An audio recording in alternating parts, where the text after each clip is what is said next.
Halo, perkenalkan saya Maria Ferdolin Zae dari STKIP Citra Bakti Ngada, program studi pendidikan IPA semester 4. Di sini saya akan mempresentasikan materi sejarah IPA sebagai tugas ujian tengah semester. Materi pertama, ruang lingkup sejarah sains. Ruang lingkup sejarah sains mencakup perkembangan pengetahuan dan pemahaman manusia tentang alam semesta dan fenomena alam melalui waktu. Hal ini termasuk perjalanan pemikiran dari zaman kuno hingga masa kini, penemuan konsep teori dan tokoh penting dalam ilmu pengetahuan. Pada ruang lingkup sejarah sains ini, perkembangan nalar manusia telah menjadi inti dari sejarah sains. Dari masa ke masa, manusia terus mengembangkan kemampuan mereka untuk berpikir secara logis, kritis dan kreatif. Beberapa hal penting dalam perkembangan nalar manusia meliputi: yang pertama ada zaman kuno, yang kedua ada zaman klasik, yang ketiga ada zaman Renais, yang keempat ada zaman pencerahan, yang kelima ada zaman modern, dan yang keenam ada zaman kontemporer. Materi yang kedua, perkembangan sains masa permulaan. Perkembangan sains pada masa permulaan sering dikaitkan dengan periode klasik Yunani dan Romawi, di mana filsuf seperti Thales, Pythagoras, dan Aristoteles memberikan kontribusi besar dalam pengembangan pemikiran ilmiah. Mereka mengajukan teori-teori tentang alam semesta, matematika, dan logika yang menjadi dasar bagi perkembangan ilmu pengetahuan selanjutnya.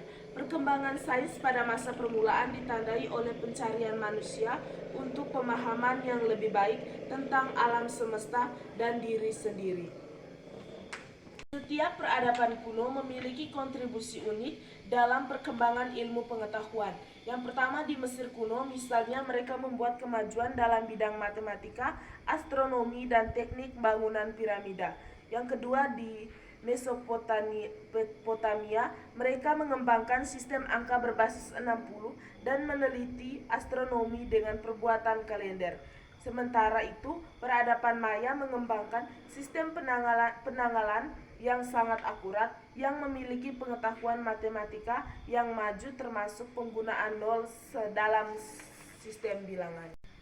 Dengan materi ketiga, perkembangan ilmu astronomi pada masa peradaban Yunani, Cina, dan Hindu-India.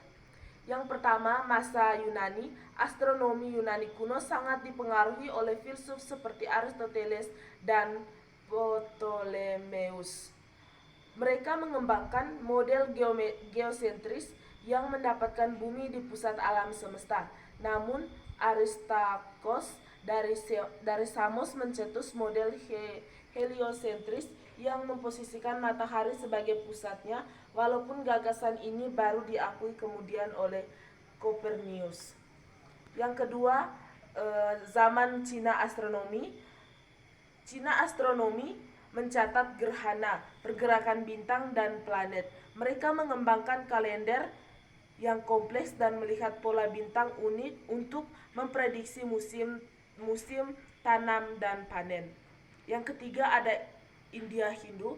Astronomi India Hindu dipengaruhi oleh Veda dan teks-teks lainnya. Mereka mengembangkan sistem penanggalan yang kompleks dan mempelajari gerhana, pergerakan planet, dan konstelasi.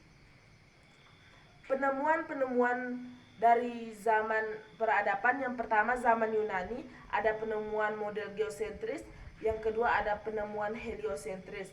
Zaman Cina, yang pertama ada kalender Tiongkok, yang kedua ada pencatatan gerhana, yang ketiga ada pencarian supernova. Yang ketiga zaman Hindu-India, yang pertama itu sistem penanggalan, yang kedua studi konstelasi, dan yang ketiga teori gerhana. Dengan materi keempat, perkembangan ilmu astronomi masa peradaban Arab, Islam, dan Roma.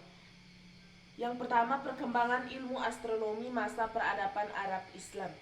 Berkembangnya ilmu astronomi didorong oleh hasrat ingin tahu para ilmuwan untuk mengetahui gejala ruang angkasa, termasuk pergerakan tata surya, tentunya seiring dengan perintah agama dan pengkajiannya. Tetapi juga peran khusus astronomi dalam kepentingan ritual agama seperti penentuan arah kiblat dan waktu sholat, awal Ramadan, dan penetapan puasa di setiap tahun. Tokoh-tokoh pada masa Arab Islam yang pertama ada Al-Kindi, itu 800 Masehi sampai 873 Masehi. Tokoh pada masa peradaban Arab Islam yang pertama ada Al-Kindi, itu 801 Masehi sampai 873 Masehi.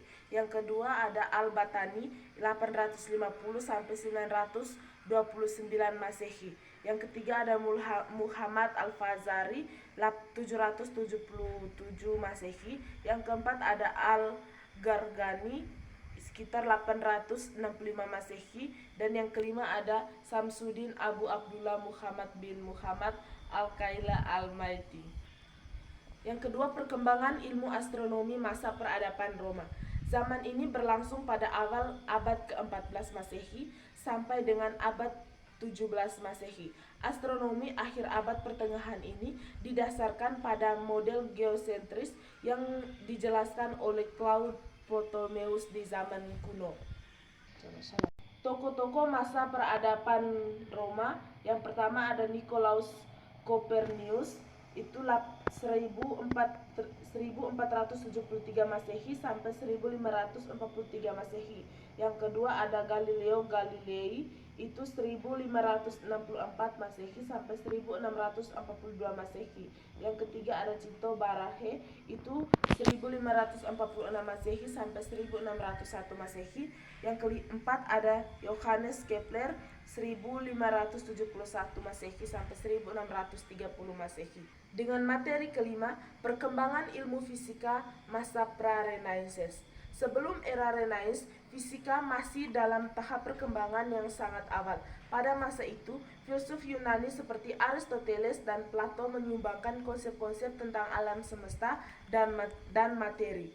Mereka percaya bahwa benda-benda alam terdiri dari 4 elemen dasar: tanah, air, udara, dan api.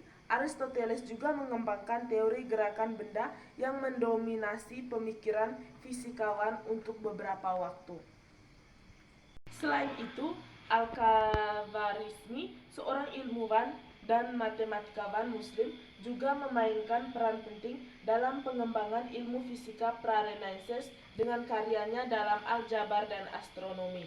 Namun, perubahan besar terjadi saat revolusi ilmiah pada Renaissance ketika ilmuwan seperti Galileo Galilei dan Isaac Newton memperkenalkan metode ilmiah baru dan hukum-hukum fisika yang fundamental seperti hukum gerak Newton.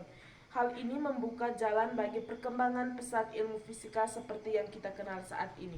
Materi keenam, perkembangan ilmu kimia pra-Renaissance.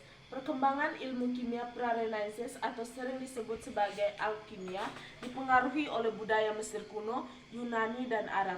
Alkimia mencakup pencarian filosofik dan praktik-praktis dalam transformasi materi dan pencarian keabadian. Di Mesir kuno, praktik-praktik alkimia terkait erat dengan agama dan upacara pemakaman. Sementara di Yunani, alkimia berkembang sebagai cabang filsafat dan praktik spiritual.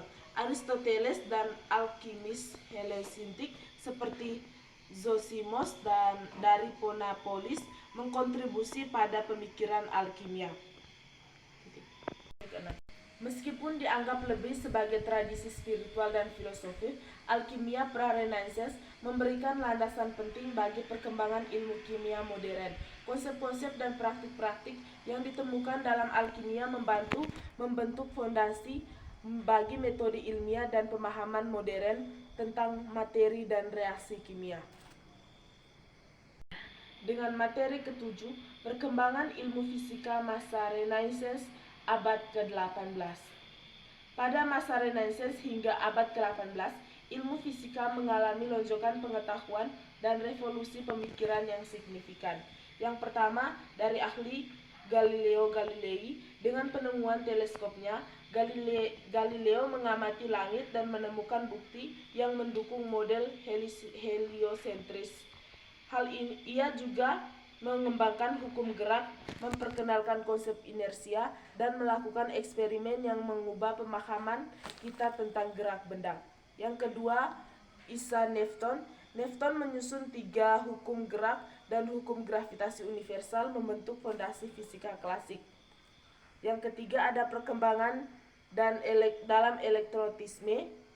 Abad ke-18 menyaksikan penemuan-penemuan penting dalam elektromagnetisme. Perkembangan termodinamika. Pada akhir abad ke-18, konsep-konsep penting dalam termodinamika mulai berkembang. Penemuan-penemuan seperti mesin App oleh James Watt dan teori kalometer oleh Joseph Blake menjadi dasar bagi pemahaman kita tentang energi dan perubahan fisika. Perkembangan ilmu fisika pada masa Renaissance hingga abad ke-18 menjadi fondasi bagi pemahaman modern tentang alam semesta dan teknologi yang kita nikmati hari ini. Sekian dan terima kasih.